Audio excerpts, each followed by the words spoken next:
Today we're going to be making the spectacular recipe for the Buc-ee's Beaver Nuggets today, just in time for Super Bowl.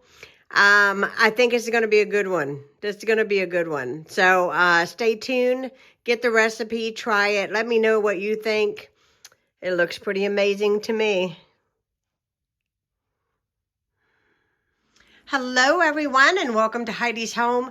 So this is a little bit of a sort of on the fly kind of video that I'm putting together so that I can touch base with you guys. I know this is going to be released Wednesday, which is tomorrow. So if that tells you anything, I just didn't want you to go without a video because I've been trying to upload for Monday, Tuesday, and Wednesday of every week, and I didn't want to disappoint this week. So I thought we would try a recipe.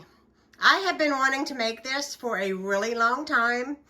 And if you are familiar with Buc-ee's, then you know that Buc-ee's is this humongous gas station. And I'll try to leave a link down below if you don't know what Buc-ee's is. A lot of people have talked about it in several videos. Well, anyways, they sell, I call them Buc-ee Nuggets. I think they're originally called Beaver Nuggets. They really remind me of kind of like Pop's cereal, but it comes in a giant bag and it's like to snack on. So it's like sort of salty, sweet, kind of caramelized kind of recipe. And I wanted to share it with you guys. So the first thing I'm going to do, I've got the recipe. So the first thing I'm going to do is turn on my oven on 225. It needs to be preheated to 225. So I'm going to try to get it to that. It takes me a minute with this button. I have to keep pushing it till I get to the right. And then I'm going to preheat that. There we go. We got that going. We're going to start with 1.5 sticks of butter. Now, I'm a little tiny bit short on the butter, but I think it's going to be okay. I almost have it.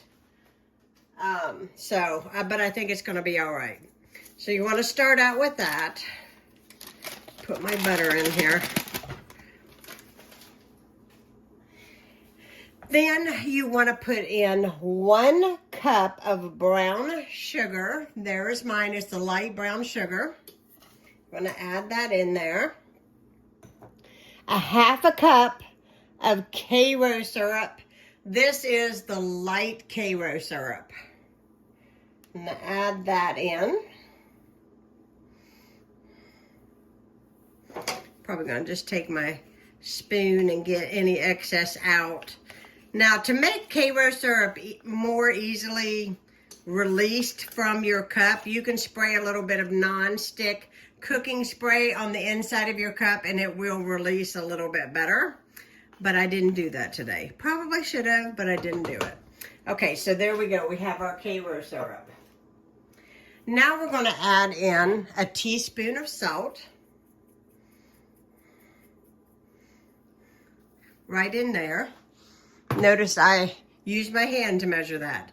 Now, before I put heat underneath this, you want to go ahead and have a large, clean bowl ready because you need to be able to move this over here. Popcorn.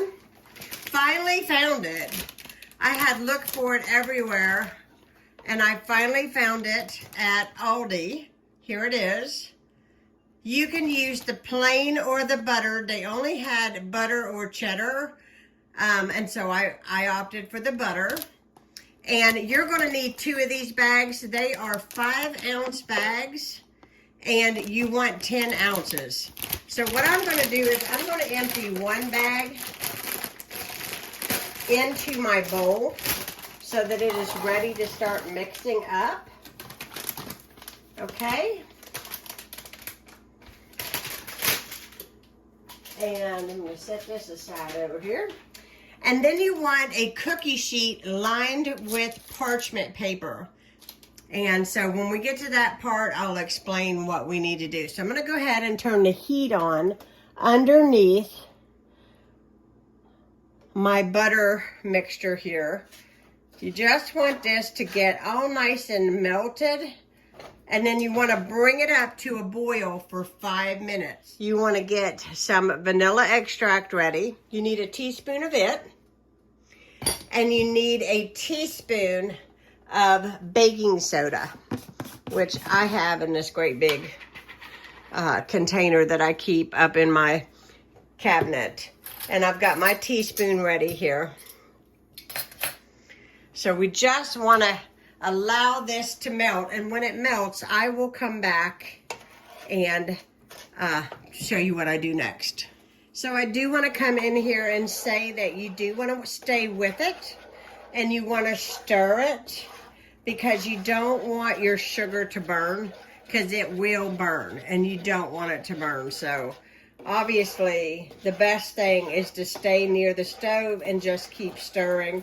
Once this gets good and melted and it starts boiling, it won't take long for it to get done and get ready to put on your puff corn. Now it has come up to a boil, and you just want to simply stay with it. And I'm just going to set a timer on my watch. Set a 5-minute alarm. 5 minutes, counting down. And then we're just going to let this boil for 5 minutes, just like the directions say. I've got about 1 minute left on the timer. And there it is, 5-minute timer. Now I'm going to add in a teaspoon of vanilla to it. And then I'm going to add in the baking soda.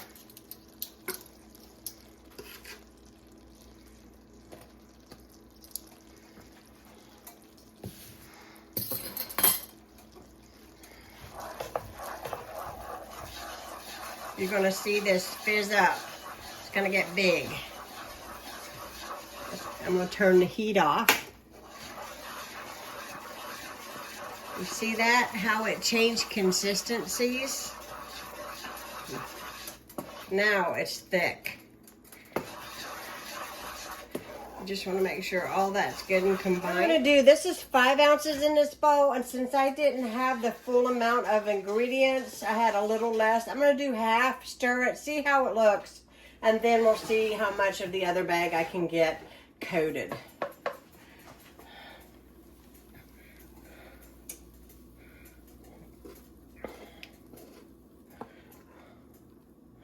But I want to start with that first.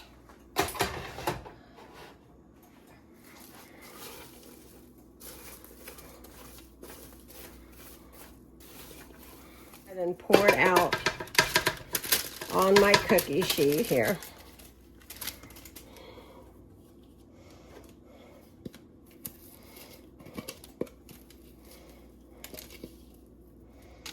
Just like this. You are going to put it in a 225 degree oven, and for an hour and a half, so it's an hour and 30 minutes, you're going to come back and you are going to stir this. Okay, and I'm going to finish the rest of the popcorn, but you're going to stir it every 15 minutes for an hour and 30 minutes and keep checking on it until it's nice and golden brown. I'm going to get the rest of the puff corn stirred up together and on here and get it in the oven. Okay, so just real quickly, if you can see, some of my ingredients stuck to the bottom of the plastic. Good idea to use the plastic, but it is microwave safe and it is heat resistant, so I just think it just stuck to that. So I did 9 more, not 9, I did 9 total. I did 4 more ounces of the puff corn, because I was a little bit short on my butter, and that's okay, because I think it's going to be all right. It definitely smells really good. I will say that these puffs are way bigger than actual Beaver Nuggets. If you've ever had them, they're not, I'm going to get this out here. They're not this big. Okay. We got it out. We got it out. Just not going to waste any of that goodness in my pot there. Okay. Get this over here out of the way. I dropped one. There we go. I'm going to smash this down.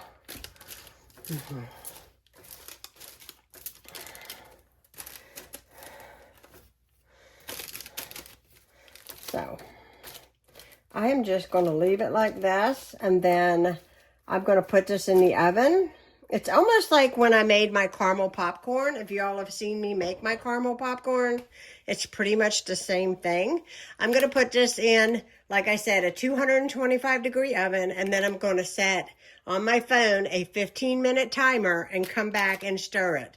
And I'm going to do that for an hour and a half. Okay, the Buc-ee Nuggets, the Beaver Nuggets are out. So I'm going to give you my honest opinion.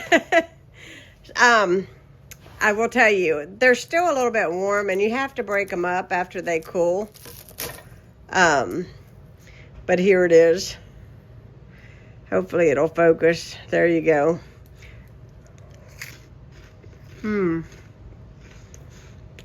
They have a fabulous taste to them. That I'm going to tell you. But Buc-ee, when you go to Buc-ee's and you get Beaver Nuggets, or Buc-ee Nuggets, whatever you want to call them, they're a lot smaller than these. They're a little bit more set up than these. These are really on the... They're still sweet. They're buttery. It's kind of like caramel popcorn. It's really, really delicious. I absolutely love them. They're very addictive. Can I say that this recipe, if you like caramel popcorn, but you don't like all that stuff that gets in your teeth, this is the next best thing. Now I'm going to have to take this somewhere and break all this up with my hands and put it in an airtight container. But I love it. Now, I will tell you, I would probably use less puffcorn than I used. I might do maybe 8 ounces of puffcorn and not 10, because obviously you want it all nice and coated. That's what makes it so delicious. It is really, really good. The recipe is really, really good, but I have to say it's not quite like Buc-ee's.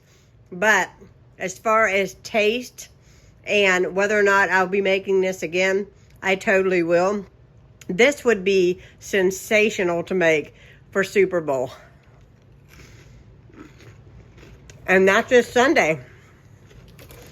But this would be so good to take to Super Bowl. Just got to break it up. Just like that.